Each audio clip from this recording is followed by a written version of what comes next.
for about 25 years, working with companies of all sizes, from really small companies, 5 to 10 people, up to large international companies at various stages across North America. The verticals that we work with in the industries are manufacturing is really a big one. If any of you familiar with lean manufacturing has come from Toyota Production, so it has come and it's got its core roots in the manufacturing and improving the productivity and the flow. All of our trainers, advisors, consultants, coaches, I give them many, many hats because they play many different roles, have many years, 20, 25 years of experience, both working in manufacturing sector as well as providing lean services, training, consulting, coaching teams. As I mentioned, we are members of Wood Manufacturing Cluster of Ontario and have already done a number of work in your industry, a lot of the different companies in your industry. Lean and concept you'll see, but it's really about creating very quick results, immediate results. It's not something that you take years to adopt. You can start seeing results very quickly.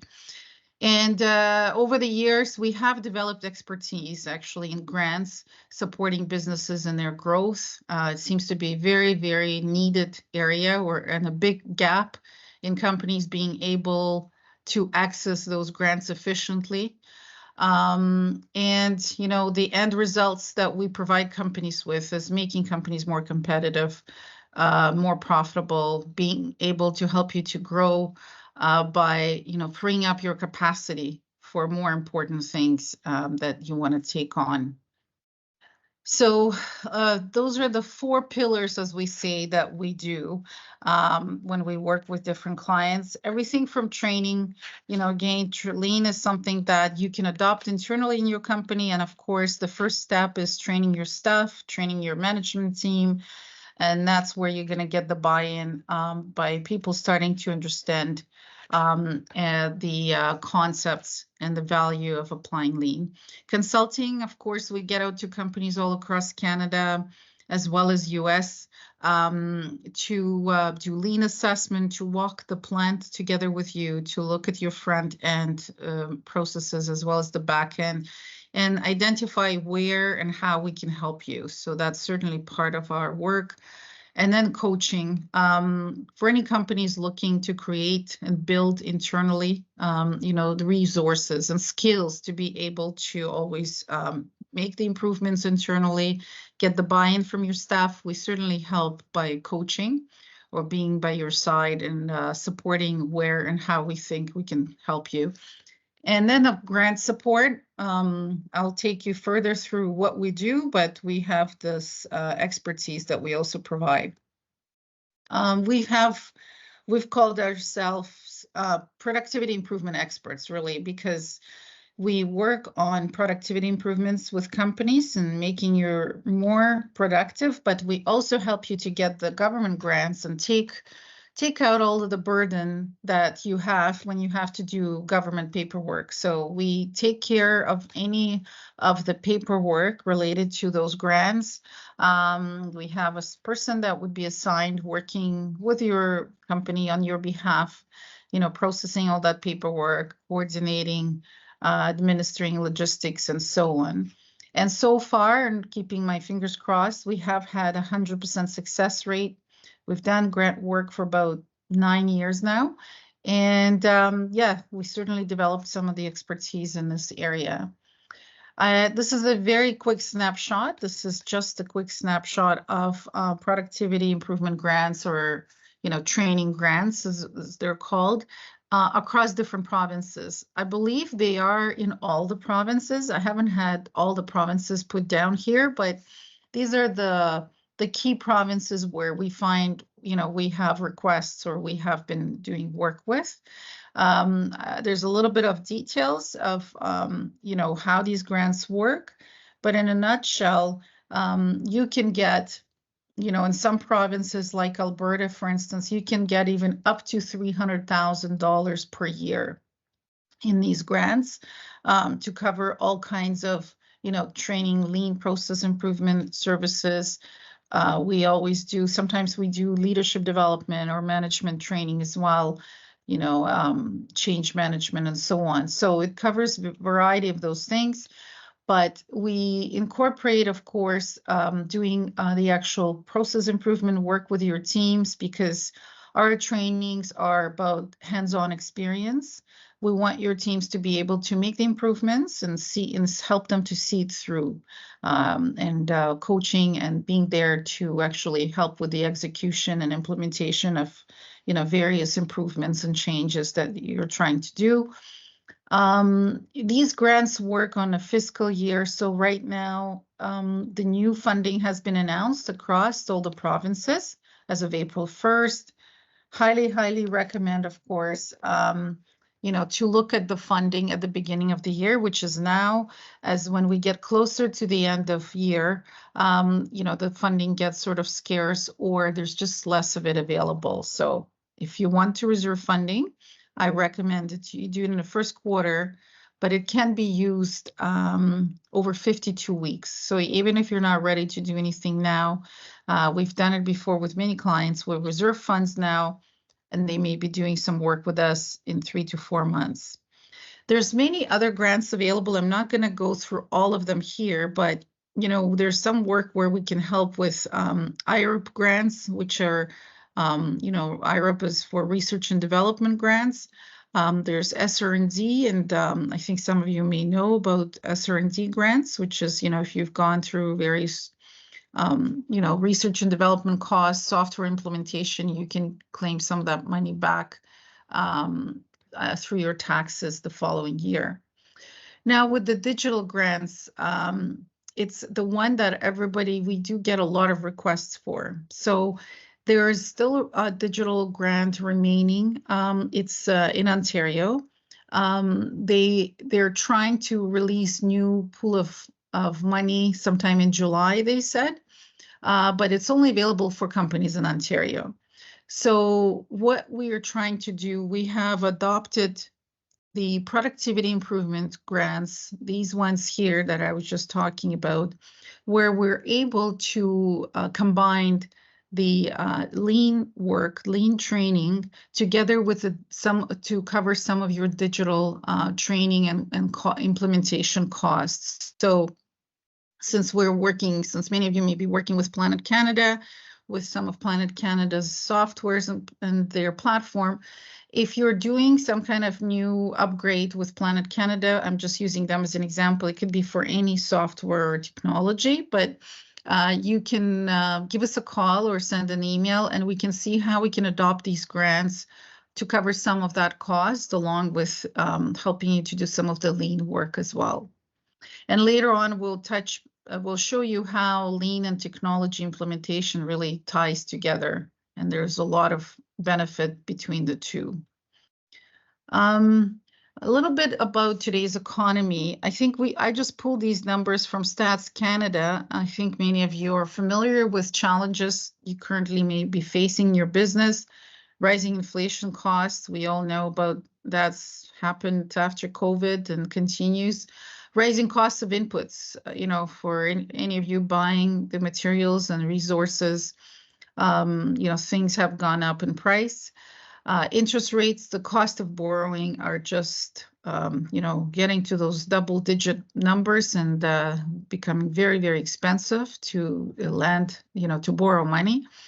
Recruiting and retaining skilled staff. We all know that there's, difficulty always to find the good staff, but also to retain them is another challenge. And shortage of labor force, right? Shortage of the staff or skills that you're looking to gain and acquire. So the grants, or the productivity improvement grants that we work with, they're actually allow us to develop your existing staff or any new staff you're hiring.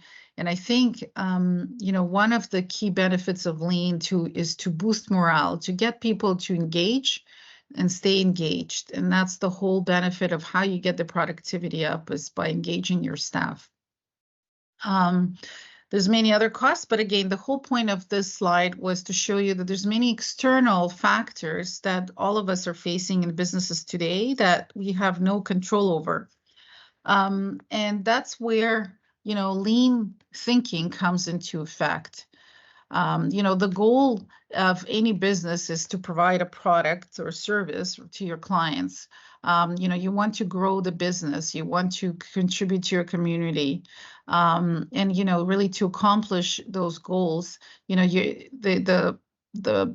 have to look at the service you provide the best service in the industry, the quality of your products, and of course staying competitive on pricing of your products that your customers are willing to pay. And that's where lean thinking comes in. And I'll take it further to pass it over to Larry if he's able to speak. Yep. Can you hear me okay? Yep. Yeah. We're going to talk about lean, but before we get started on this presentation, I want to make sure everyone realizes it's not about replacing technology with lean.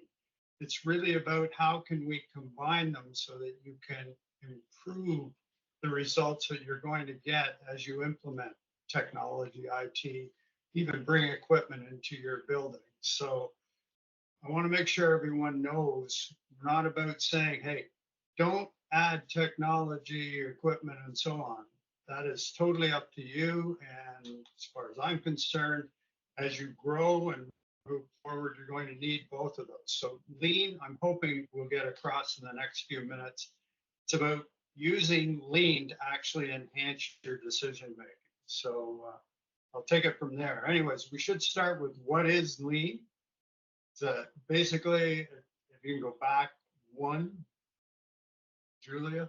Sorry, I don't have control of the slide, so yeah, Julia will be doing that for me. It's a simple strategy and methodology, as it says. It's about eliminating waste, variation, work balance. But the important thing is to look at your business from the perspective of your customer.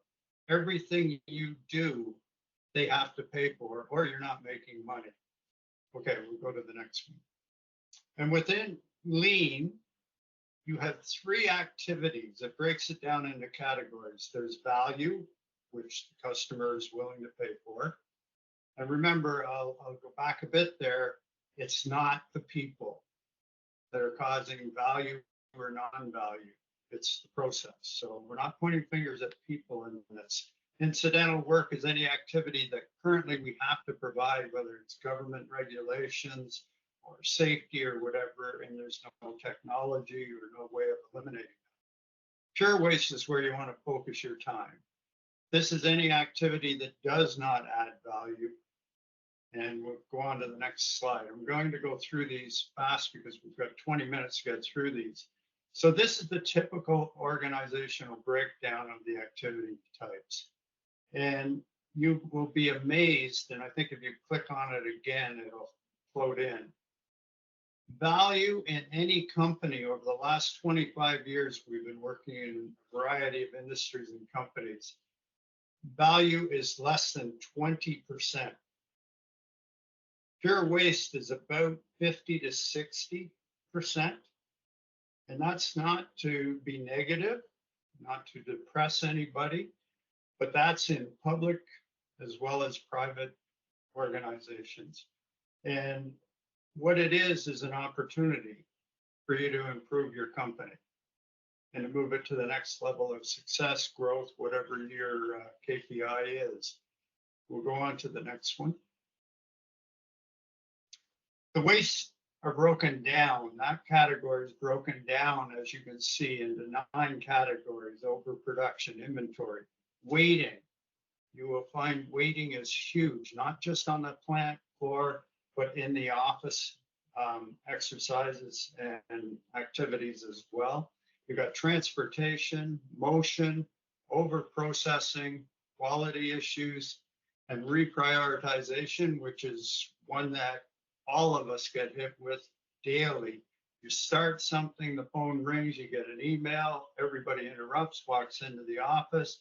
On the plant floor, the supervisor comes by and has a chat with you or tells you we're going to reschedule something and you have to stop. It's that whole stop and start that really causes a lot of waste. And it's very difficult, even for people in the office, to turn off what they're doing, talk with you or take a message or whatever, and then get started again. And then, of course, people skills. So we'll go on to the next one, Julie. So this is a definition. Because of time, I'm not going to go through this, but Amanda, if you have anybody that wants these slides, certainly they can do that. So we'll move on to the next one.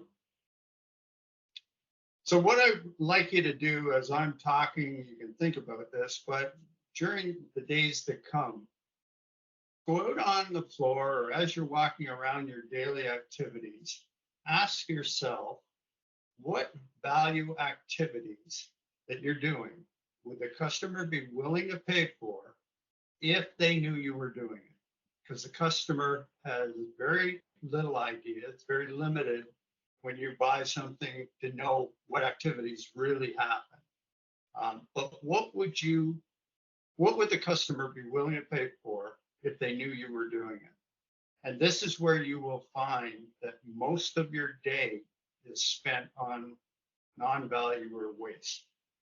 And that's the opportunity. So the challenge becomes, how do you figure out how to remove waste? Do you just go out and attack it? Do you just go out and start saying that's waste, we get rid of that, we get rid of this? You can't do that. You will create a lot of excitement, but more importantly, you're going to create a lot of chaos. And so what we're going to show you now in the next slide, we use this slide indicates what usually happens in most organizations we go into. An order or request comes in and it goes around to different departments, different people, everybody working in their silos doing things, and it gets very complicated, very complex. People are moving, the product's moving, paperwork's moving, but it's all convoluted. And by the time it gets to the customer, it's gone through all these exciting chaos activities, and the customer has to pay for all of that. Okay, Julie. So when we look at processes, the activities that happen from the time a request comes in until you receive either the product or service from your company, we look at it right from the time the request does come in to the time you actually deliver that. And it's hundreds of activities happen, even in smaller companies. And the office sometimes gets set aside, and we like to look at what everyone calls the floor and go out into production and see the product that's being built. It's a lot easier to follow when you can see the product. The office, a lot of it is hidden in computers and paper and stacked on people's desks, but it's an end-to-end process. And we want you to start thinking about the process being totally connected, because if you bring in IT or you bring in equipment, it has to fit and it has to support that flow from start to finish. Okay. This is a typical value stream map. And this value stream map is just the sales and engineering design in a small wood making company. You can't read it, but we thought we'd show it because that's the amount of activities that are happening in those 2-3 departments at the front end. And all those little orange bursts, if you can see those, are waste. It identifies wasteful activity. So you can see the potential in that. If we go to the next one. This is a kind of an enhanced element or section of that value stream. All of those bursts are areas where you should be focused on removing, eliminating them, changing them to improve them, because what you want to do is create flow. And this is an actual example from one of the companies we worked in. And it's just the engineering department. And you can see below the future state. now it is going to flow. And hopefully you can realize if you do get to that future state, you're going to be able to make a lot more money. You're going to provide your product much faster and higher quality. Okay. Again, this is a simplified version of a value stream map. Value stream maps are very different from process maps. Process maps, everybody has them.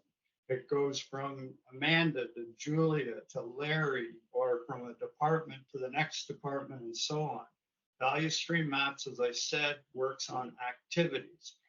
And in this case, you can see in the yellow box, hopefully you can see that, it's very small, but it's basically 300 minutes. And this is, I believe, Julia, from order to actual purchasing the materials. And you can see that it takes 21,000 minutes, and the actual value add is 300.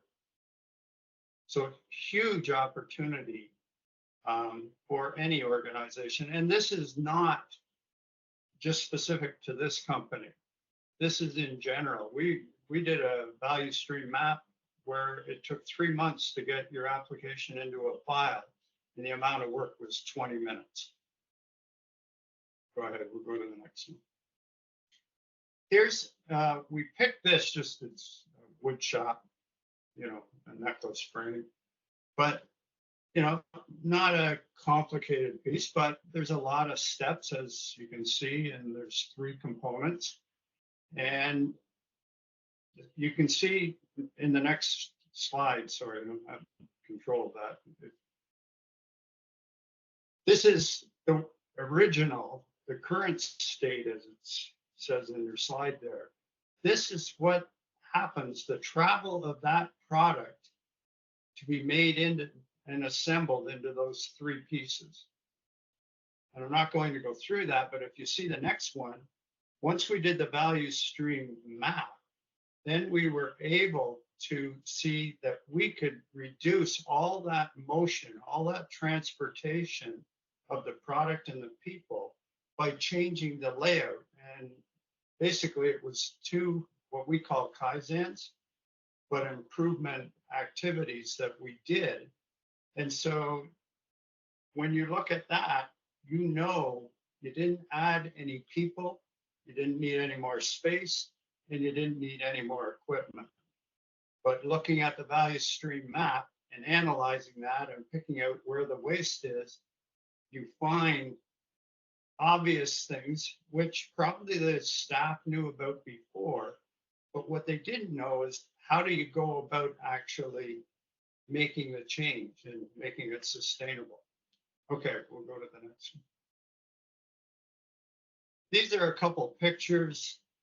This was a wood making outfit up north, small company, not a lot of space. They thought they needed more space.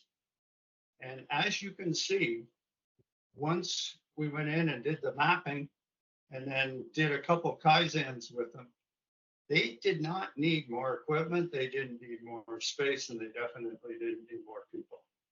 So I think there's one more slide with that on. They even got into now putting lines on the floor so that people knew where equipment, materials should be. And basically it's an organizational thing. So it turned out extremely well for them. They're very happy with this. Okay. This is just, we thought we'd throw this in because we talked about how much waste is in anybody's process. It doesn't matter which organization you're in. But this will give you an idea. When you apply lean properly, it's not about getting a 5% improvement. You can see here, space reduction, distance traveled, inventory, errors, 50, 90% improvements. That all goes to your bottom line.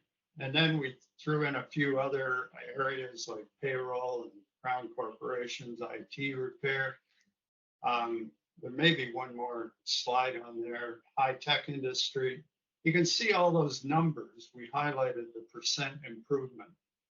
This actually transforms your company. Now you understand what you need, which is what we're getting to. Next one. So the benefits of lean: reduce your lead time, your cost, your labor, your space, your inventory, and defects. What you create is more customer satisfaction. You open up capacity. Employees get excited because you're engaging them, because they're the ones with the ideas. They're the ones that do the analysis of the value stream map. They know. You become flexible because what used to take you this long now takes you this long. Now, if a customer comes in with a special order, you actually can schedule that in much easier. So overall, what you've done is maximize capacity, quality, and speed. And bottom line is you're doing more with what you have. You haven't spent any more money in your actual organization on any capital.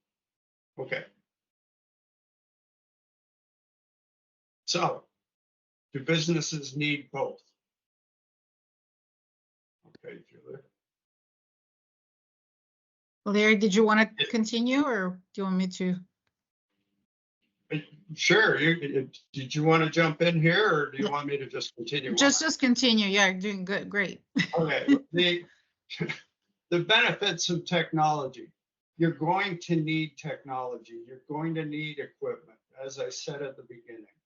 The reason being, as we move forward in our economy, people are going to find ways to do things better, faster, less cost, and that entails adding technology.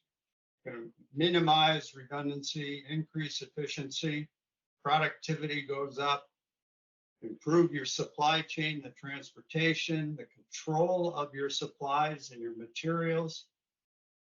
Staff are going to get excited because they feel you're putting in and you're investing in the company.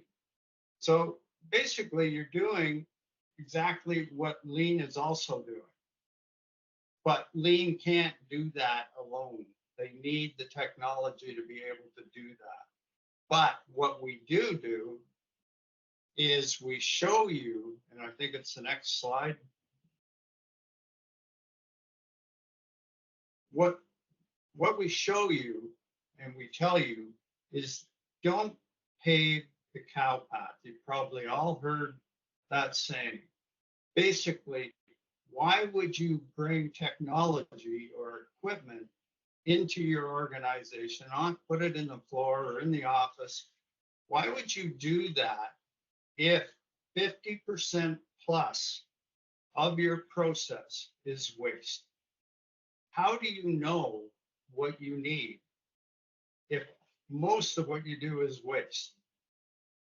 So we're saying the first thing you need to do is understand the analysis of your current state, develop a future state, and then bring in the technology you need and the systems you need. It will enhance the results. You'll maximize your results. You'll be excited about the investment you've made, and you'll basically leapfrog your competition, because I can guarantee your competition will just go out and buy equipment or buy the technology, and they'll say, hey, we've done it. And then they'll wonder in a couple of years, what's happened? And there's a first step. That's all we're saying. Understand your future state so you understand your needs, so that you can tell technology and equipment suppliers, this is what we're going to look like. And this is what we need you to support. So don't pave the cow path. Don't solidify the waste in your system. Actually understand what the future is. Leapfrog your competition, and basically you'll actually control your entire industry this way. And I don't know if there's another one there. Yeah, sorry. There's one more. Okay, so if you neglect to define the business process improvements prior to technology, basically it's doing exactly what I just said. You're going to increase your costs, you're going to automate non-value and waste, and you will not reach your expectations. It's not possible to reach your expectations. And it's not even fair to bring in technology and expect technology to remove waste. It doesn't do that. Technology is there to support. So we're just saying apply lean analysis first and use value stream mapping, not process mapping, to determine what the future looks like for your company. And then call on the IT people and the technical people to pull it together for you. And that's what I just said. Yeah. So thanks, Larry. So I think we did very efficiently. We were concerned we may have too much information. So we've gone through the presentation. I will go back to, and I think we want to leave time now for Q&A, but I will go back to the funding because I think people will probably have a lot of questions on how the funding works. But in a nutshell, when we work with a company, any of the grant support, the actual grant paperwork and that we do, there's no charge for that. So, we're not a grant agency that sort of does the various grants and that's how they get paid. We basically do this work in order to provide you the service. So this is just an extra benefit that we provide our clients with in order to be able to do the things that they are looking to do. As I said, the funding is a little bit working different in different provinces, but in a nutshell, if you are, say, in a province of Ontario and you have less than 99 employees, the grants cover 83% of the total training cost, and the company would only pay 17% out of pocket. If your company has over 99 employees, and most businesses we see are usually smaller than 99 employees in a wood manufacturing. But if you are, then you can get 50% coverage of your total costs. Now, as I said, there's no really, the max in some provinces like Alberta you can get is $300,000 in training funds each year. In other provinces, it might be a little smaller. But from our experience, $80,000 to $100,000 is usually the average type of funding that can be received for a company of, at least a company that has at least 20, 25 employees or higher.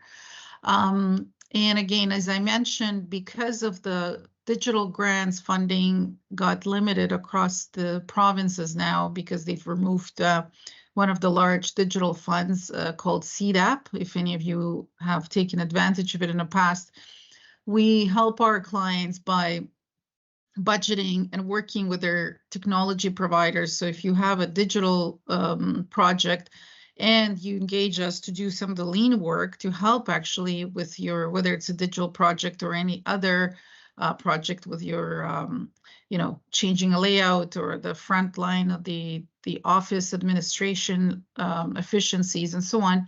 But we increase the funding, or we help you to get the funding that could incorporate both our work as well as some of the, a percentage of some of the work that you may be doing with your digital provider. So that's to help companies with, the aspect that's in many provinces that doesn't exist now, which is the digital funding that has been removed. So just thought I'll add that in.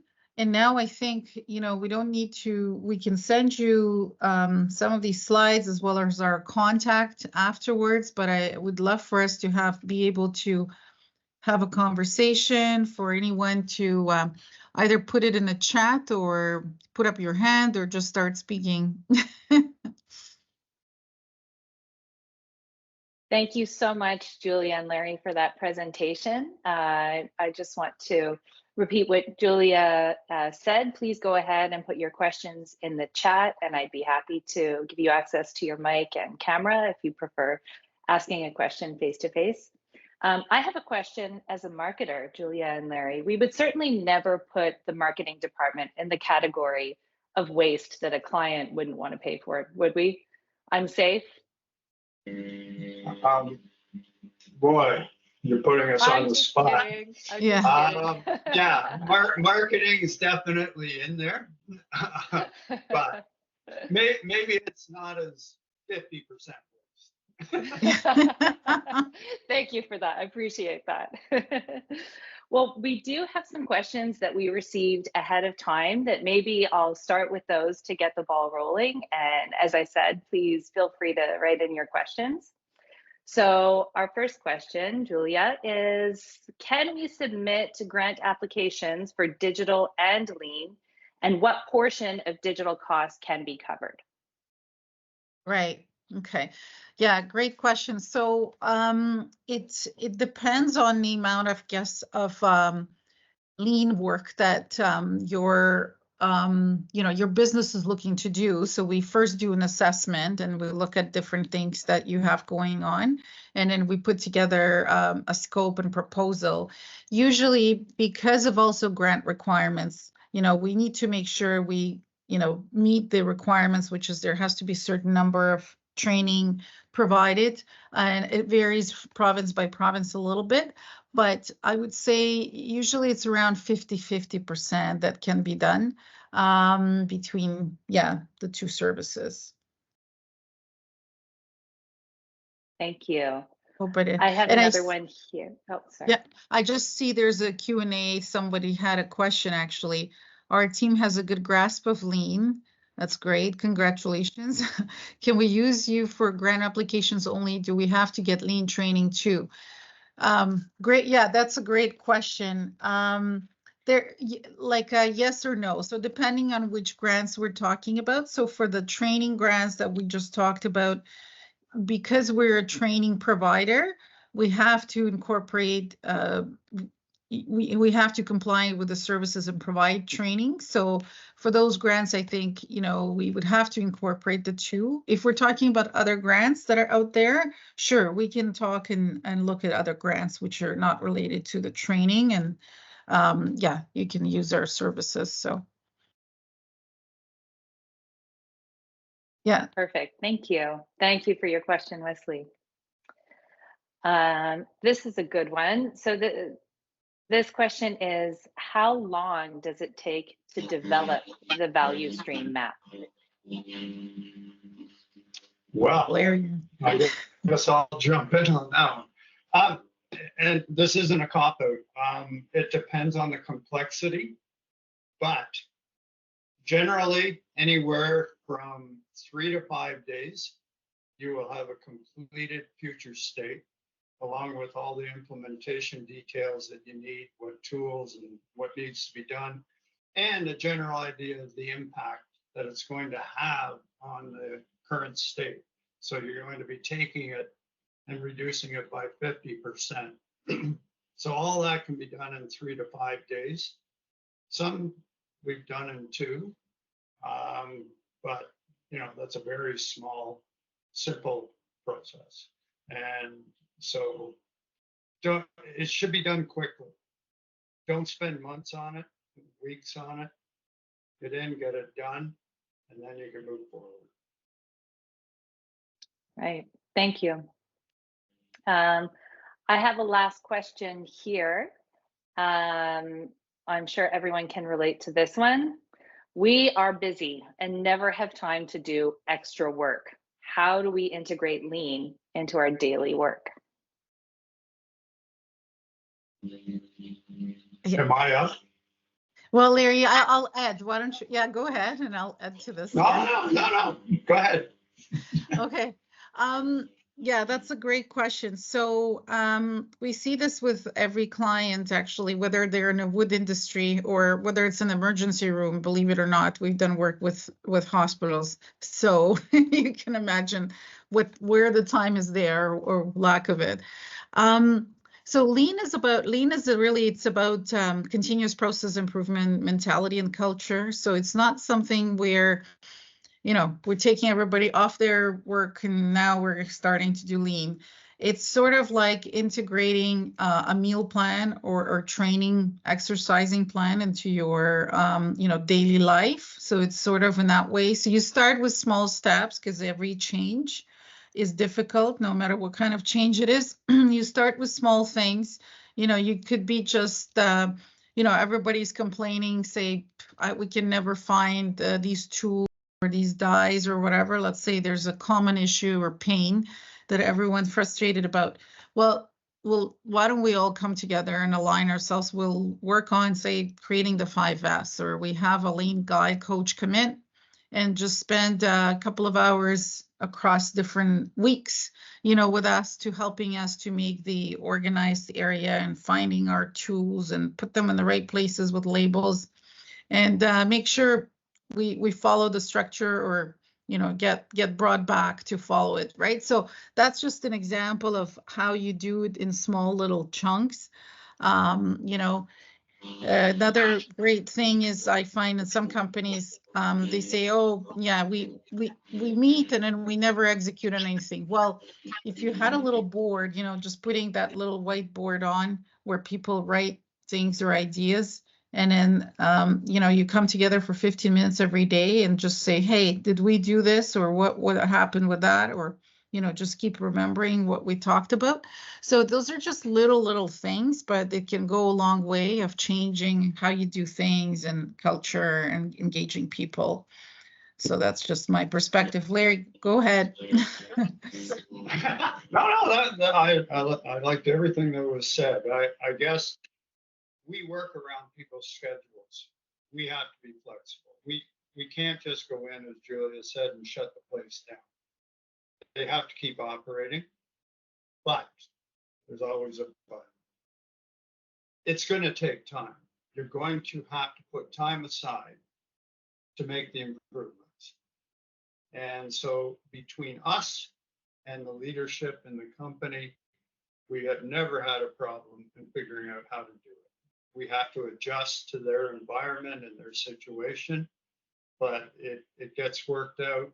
It's painless from that standpoint, but yes, people are working at 100%. You're going to have to take some of the work away from the people that are working on the improvements, on the analysis of the value streams, or doing a Kaizens, as Julia was talking about. It does take time. The question I would throw back at anybody that says, well, I can't afford to take time, so you know where this is going. Well, can you afford to keep running at 50, 60% waste? How are you going to grow that way? So it's like you have to do it. So figure it out with us. We'll, as I say, we'll flex, but the ROI on this is huge. And any company that isn't doing lean, it's a problem. And you will only be as good as your competition, and hopefully they don't do it. Yeah, actually, I wanted to add to what Larry just said about the ROI.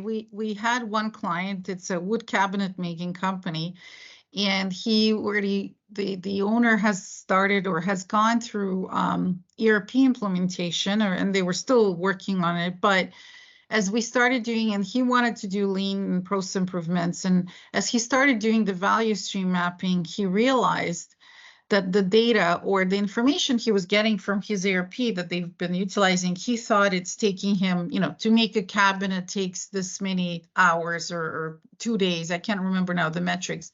But when we did the actual value stream map, which is walking the floor, which is actually assessing and looking how long things take, he realized that, hey, it's taking me only like 30% of the time that I thought it's taking me based on what I see in my system, in my data, right?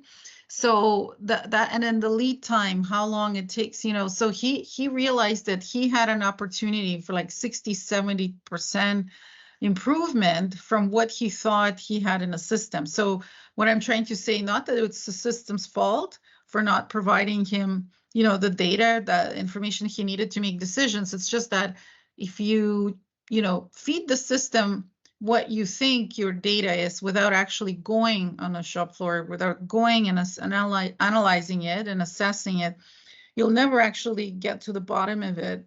What is my real productivity? What is my real margins? What are my margins? You know, we see this all the time.